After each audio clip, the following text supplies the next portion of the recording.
အားလုံးပဲမင်္ဂလာပါကျွန်တော် Burmese Square ကနေပြန်ပြီးကြိုဆိုလိုက်ပါတယ်အခုတစ်ခေါက်မှာတော့ကျွန်တော်ဒီ Burmese Square ရဲ့3ချိန်မြောက် giveaway ကိုနဲ့ပတ်သက်ပြီးတော့ဗီဒီယိုလေးလုပ်ပြီးတော့ဖြစ်တယ်ပေါ့နော်ဆိုတော့ဒီ giveaway မှာကျွန်တော်ဒီမှာပြောထားတဲ့အတိုင်းပေါ့နော် giveaway condition တွေကိုကျွန်တော်မြန်မာ National Team Jersey Fund Version နဲ့ဟို giveaway အနေနဲ့လက်ဆောင်ပေးတော့မှာဖြစ်တယ်ပေါ့နော်ဆိုတော့ဒီမှာကျွန်တော်ဒီပေါ်အစီအမင်းနေနဲ့ဒီမှာဒီ line follow လုပ်ထားတဲ့လူတွေရှိရပေါ့နော်ဆိုတော့အဲ့လူတွေကိုကျွန်တော်အဲ့လူတွေက2ယောက်ကိုကျွန်တော်ရွေးပေးမှာပေါ့နော်ဆိုတော့ဒီ giveaway ကိုမရွေးရင်ကျွန်တော် Burmese Square အကြောင်းနည်းနည်းလေးရှင်းပြပေးနေတယ်ပေါ့နော်ဆိုတော့ကျွန်တော် Burmese Square ဆိုတာကတော့ဒီဘောလုံးနဲ့ပတ်သက်ပြီးတော့ media ပစ္စည်းစုဆောင်းနေတဲ့လူတွေအတွက်ကိုဒီကစားသမားတွေ assign လုပ်ထားတဲ့ jersey တွေပြီးတော့လို့ရှိရင်တခြားဘောလုံးတွေနဲ့တခြားပစ္စည်းတွေကိုရောင်းချပေးနေတဲ့ဝန်ဆောင်မှုတစ်ခုပဲဖြစ်တယ်ပေါ့နော်ဆိုတော့ကျွန်တော် Burmese Square ရဲ့ဒီ YouTube နဲ့ဒီ TikTok channel မှာလည်းဒီ Burmese Square လောက်ထားတဲ့ဒီ unboxing တွေကျွန်တော် Burmese Square meet and greet session တွေကိုတွားပြီးတော့ကြည့်လို့ရတယ်ပေါ့နော်အဲ့ဒါအပြင်ကျွန်တော်ဒီ jersey နဲ့ပတ်သက်ပြီးတော့ဒီ autograph jersey ကဘာတွေလဲဆိုတဲ့အကြောင်းအရာတွေပါတွားကြည့်လို့ရတယ်ပေါ့နော် okay ဆိုတော့ကျွန်တော်ဒီမှာစီမင်းစီကံနဲ့ဒီလောက်ထားတဲ့သူရှိရပေါ့နော်ဆိုတော့လုပ်တဲ့25ယောက်ရှိရအဲ25ယောက်တွေက2ယောက်ကိုရွေးချယ်ပေးမယ်ပေါ့နော်ဆိုတော့ဘယ်လိုရွေးချယ်ပေးမလဲဆိုတာကိုကျွန်တော်နမူနာပြပေးမယ်ပေါ့နော်ဥပမာကျွန်တော်တို့ဒီမှာနာမည်ရှိတယ်ပေါ့နော်မောင်မောင်တို့စောစောတို့မမတို့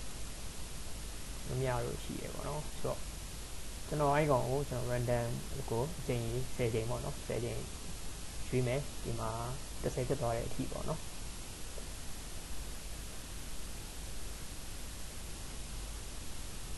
နောက်ဆုံး10ချိန်ပြီးသွားတဲ့အချိန်မှာနံပါတ်ပေါ်နေတဲ့နံပါတ်1နဲ့2နဲ့ကရမယ်ပေါ့နော်ဆိုတော့ကျွန်တော်နံပါတ်1နဲ့2နဲ့ကရတဲ့အချိန်ကြာလို့ရှိရင်ကျွန်တော်ရဲ့ဒီ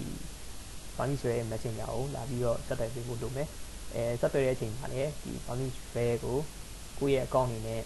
line follow လုပ်ထားရဆိုတဲ့အကြောင်း screenshot နဲ့ပြရမယ်ပေါ့နော်ဆိုတော့အမှတကယ်လို့စီမင်းနဲ့ကိုက်ညီတယ်ဆိုရင်ကျွန်တော်အဲ့လာပြပေးနိုင်တဲ့နံပါတ်1နဲ့2ကို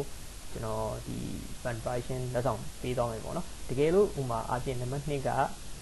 ကန်ဆယ်မဲတော့ပါတယ်ဒါပေမဲ့စီမီစီကန်နဲ့မညီဘူးဆိုရင်2ကိုပယ်ပြီးတော့နံပါတ်3နေရာမှာရှိရလို့အစားထိုးပေးသွားမှာပေါ့နော်โอเคပါအဲ့ဒါဆိုရင်ကျွန်တော်တို့ဒီမှာ